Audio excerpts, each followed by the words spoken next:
Bismillahirrahmanirrahim. Assalamu alaikum. I hope that you all are fine. Today my lecture is for class 6. Now I am starting today's lecture. Exercise 13b, question number 9. One of the base angles of an isosceles triangle is 54 degree. One base angle एक isosceles triangle का 54 degree equal है. Find its vertical angle. इसका vertical angle find करना है. इसमें students one base angle isosceles triangle का 54 degree है. इसका वर्टिकल एंगल फाइंड करना है. फर्स्ट ऑफ ऑल तो स्टूडेंट्स ये एक डायग्राम है. बेस एंगल में दोनों सेम होंगे. ए पे भी 54 डिग्री का बनेगा एंगल, बी पे भी 54 डिग्री का, और सी पे स्टूडेंट्स लेट कर लिए कि सी इक्वल है वाई के. अब students angle A plus angle B plus angle C ये इक्वल होता है 180 डिग्री के. वैल्यूज पुट कर देंगे. एंगल ए की जगह 54 डिग्री प्लस एंगल बी की जगह भी 54 डिग्री प्लस एंगल सी की जगह y पुट किया इज इक्वल टू 180 डिग्री. अब स्टूडेंट्स y प्लस 54 डिग्री और 54 डिग्री इन दोनों को ऐड किया तो ये इक्वल आ गया 108 डिग्री के. ये इक्वल है 180 डिग्री के. y की वैल्यू फाइंड करनी है. 108 राइट साइड पे आके माइनस हो गया. 180 degree minus 108 degree. Last time में स्टूडेंट्स माइनस किया तो y की वैल्यू इक्वल आ गई है 72 डिग्री. एज y इक्वल है students 72 degree, so angle C की भी स्टूडेंट्स वैल्यू आएगी 72 डिग्री. हमने लेट किया था एंगल सी इक्वल है वाई के, तो स्टूडेंट्स एंगल सी की वैल्यू इक्वल आ गई है 72 डिग्री. नेक्स्ट में है question number 10. Find the value of x in the figure below. Find करनी है वैल्यू एक्स की इस फिगर बिलो में. स्टूडेंट्स ये फिगर है. एंगल सी पे 72 डिग्री का एंगल बन रहा है, एंगल ए पे एक्स. अब स्टूडेंट्स एंगल बी हमने फाइंड करना है, तो ये स्ट्रेट लाइन है. स्ट्रेट लाइन पे स्टूडेंट्स 180 डिग्री का एंगल बनता है. तो स्टूडेंट्स एंगल बी फाइंड करेंगे. 180 डिग्री में से 140 डिग्री को माइनस कर देंगे तो हमारे पास एंगल बी की वैल्यू आ जाएगी. First of all students value given थी एंगल ए इक्वल है एक्स के. एंगल बी फाइंड करना है. 180 डिग्री में से 140 डिग्री माइनस कर देंगे तो एंगल बी की वैल्यू इक्वल आ जाएगी 40 डिग्री. अब स्टूडेंट्स हमने एंगल सी फाइंड करना है.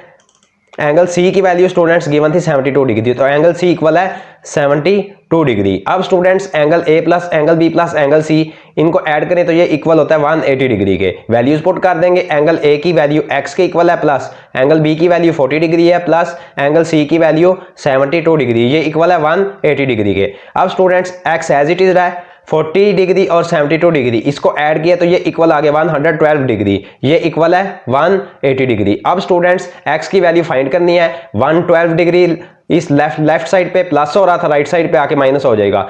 x is equal to 180 degree minus 112 degree. x की वैल्यू स्टूडेंट्स इक्वल आ गई है 68 डिग्री.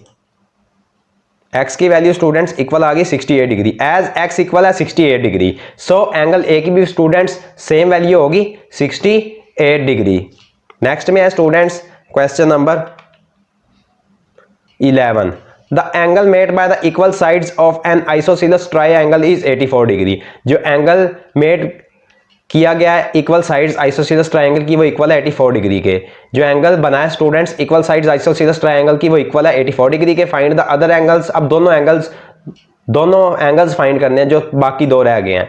फर्स्ट ऑफ ऑल तो स्टूडेंट्स ये डायग्राम है.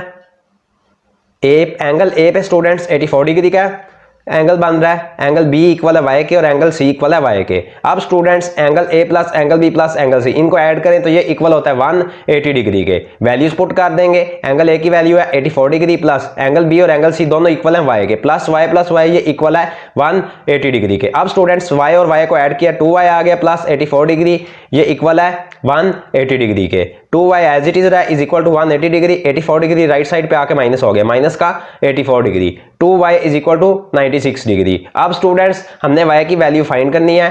2 राइट साइड पे आके डिवाइड हो गया है. 96 डिग्री डिवाइडेड बाय 2, तो स्टूडेंट्स y की वैल्यू इक्वल आ गई है 48 डिग्री. एज y इक्वल है 48 डिग्री, सो एंगल b की भी वैल्यू स्टूडेंट्स 48 डिग्री के इक्वल होगी. एंगल c की वैल्यू भी 48 डिग्री के इक्वल होगी. Students today your question number 9, question number 10 and question number 11 of exercise 13b have been completed. If you have any problem in these 3 questions of exercise 13b, then you will comment me. If you like my work, please like my video. May Allah Almighty bless you all with his sweetest blessings. Allah Hafiz.